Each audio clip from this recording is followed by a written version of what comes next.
Hi, good afternoon. I'd like to welcome you to Poem Praise 2 and peace and blessings be upon you and your family this afternoon.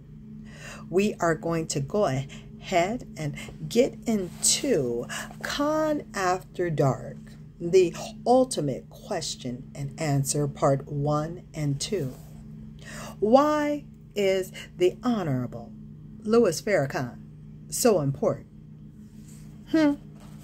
This is take number 5 of this book.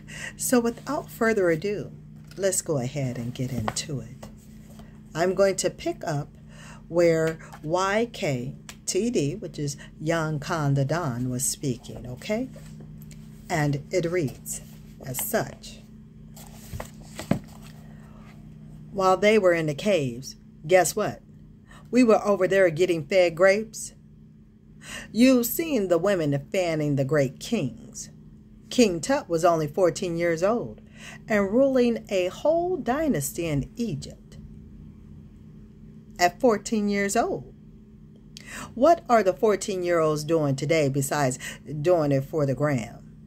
Besides pulling out your Draco, besides selling dope and gang banging and doing everything we got no business doing? We are the walking dead. So they knew that we were Muslims, right? They knew that we would submit our will to do the will of God. Well, if God is our master, ain't no way that you could be my master. So they began to break us down and break our will. Any slave that was found saying the name of Allah was killed on sight. Yeah.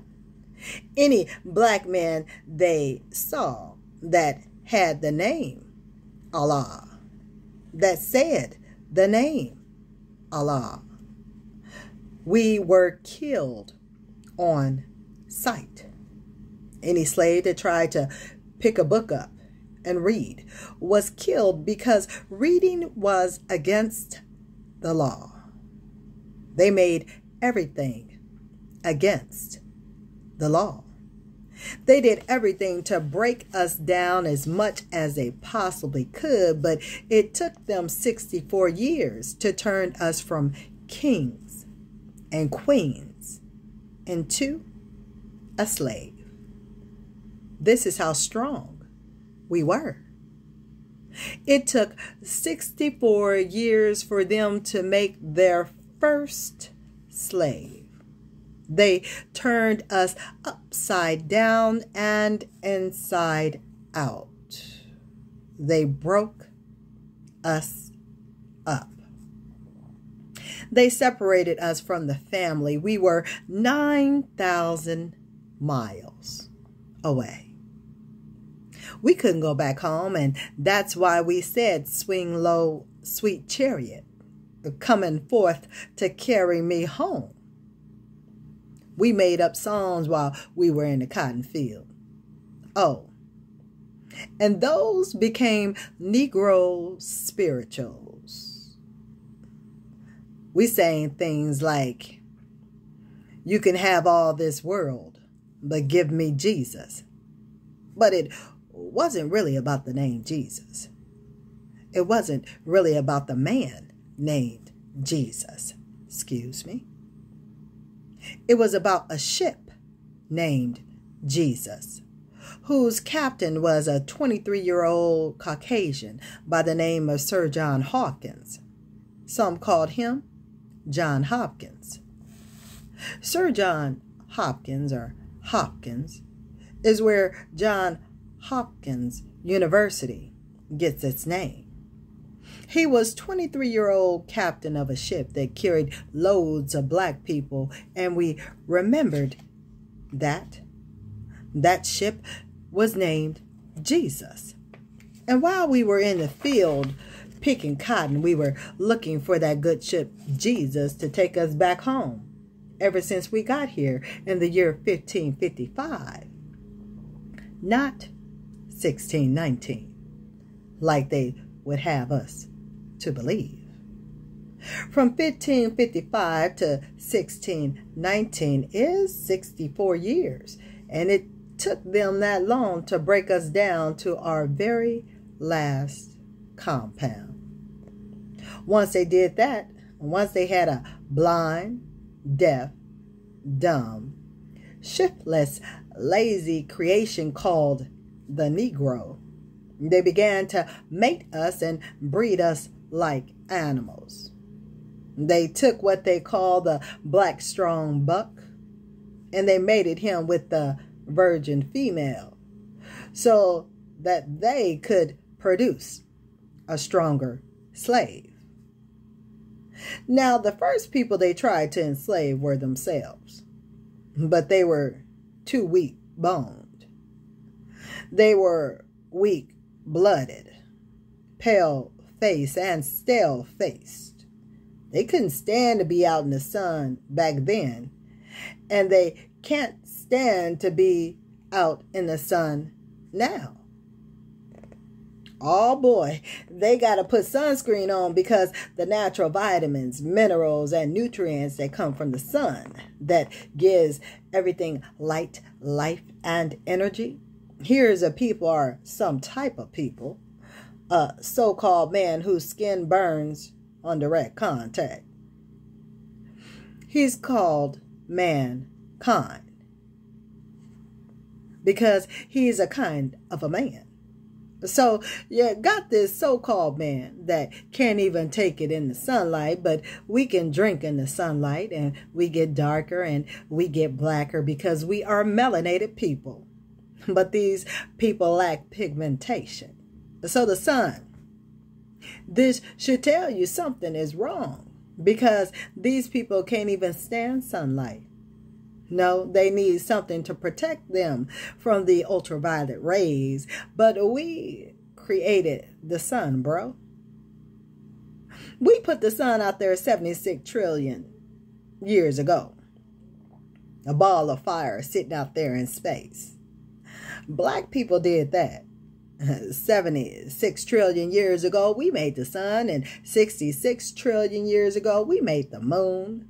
That's why the Quran says, and we did this, and we did that. We who? We the original people. Yes, sir, we did all that. All lined up with the supreme knowledge, wisdom, and understanding. Whoever was the top one from among us, we call that one the supreme being. But he was a man. He's always been a man. Deep down inside, we know that God can be nothing but a man. That's why you say at the end of the prayer, if you're a Christian, amen or amen. Amen. Who? Amen, Ra, and Amen, Ra. I don't know if I said those correctly, but I tried, y'all. Means the hidden one. The knowledge of who God really has been hidden from us for the last 66 trillion years. So the truth is, God is a man. And you already know this deep down in your soul. HTOC. YKTD. Yeah, because it's a man that you're praying to, but they made us believe that it was a mystery God. Some abracadabra, hocus pocus. Now you see me. Now you don't. Ghostbusters, spirit God. HTOC. Let me say this. So when I came over here, the 8th grade, was the first time I saw anything dealing with slavery or even knew anything about it because our culture is different. They don't teach us about that. So when I came here, they showed us roots. That was the first time I saw anything that had to do with slavery and oppression. And that's how I started learning about it, at that time. So one of the questions I always had was, how did we allow them to do that to us if we're supreme beings? How did they allow them to do that? People say that we sold our people, ourselves. YKTD. Yeah. HTLC. So I'm just trying to clear that up. YKTD. That is an excellent question. If we were all of this, young Khan the Don, if we put the sun out there, we put the moon out there 66 trillion years ago, and we put the stars out there 72 trillion years ago, how did we let a man who is weak-boned, weak-blooded, with 6 ounces of brain overtake us? And that's a very good question. Now we have to dig back and go into history. Where did the Caucasian come from? When you look at him, you are looking at the weak side of yourself. HTOC.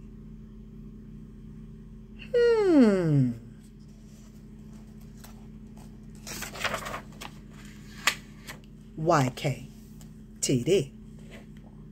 See, there's always been something in us as a people, according to the teachers of the Most Honorable Elijah Muhammad and the Honorable Minister Louis Farrakhan, that makes us go contrary to what we know is right.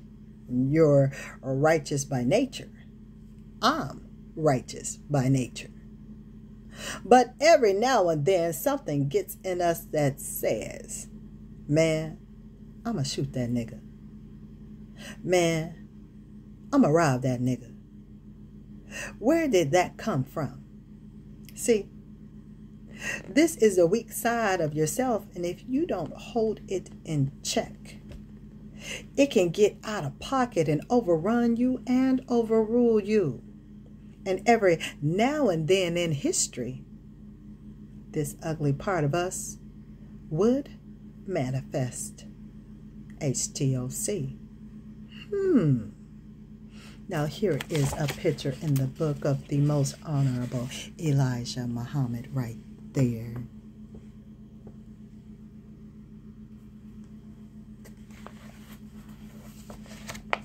YKTD. And we would do things that were unbecoming. So one of our wise black scientists by the name of Yakub, they used to call him the big head scientist, had completed all the schools of higher learning of his day by the time he was 18 years old, 6,600 years ago. He began to study, right? At that time, out of 100% of the population, you had 30% of the population that was dissatisfied. You had 70% of the population that were all good with everything, and I don't care. Even to this day, you always have a group that is dissatisfied. If you are a gangbanger in the Crips, it's always a part of the Crips that ain't happy. If you are a GD, it's always a part of the GDs that ain't happy. If you're in the ABS tribe, it's always a part of the ABS tribe that ain't happy. If you're in the Nation of Islam, it's always a group of dissatisfied people. Why? Because dissatisfaction brings about a change. And I'm going to end take number 5 right there. I would like for you to stay tuned for take number 6. We're going to continue to pick up because YKTD is going to continue speaking and take number 6. But until that take, I certainly want for you to be well, to take care, to be blessed. Certainly hit the like button, subscribe, and hit the notification bell. You'll know when I, Palm Praise 2, is coming with something new for you. So, until next time, again, be blessed, and it be at thy will. I'll talk with you soon. From me to you, I'm signing out. Palm Praise 2. Till next time. Later, y'all.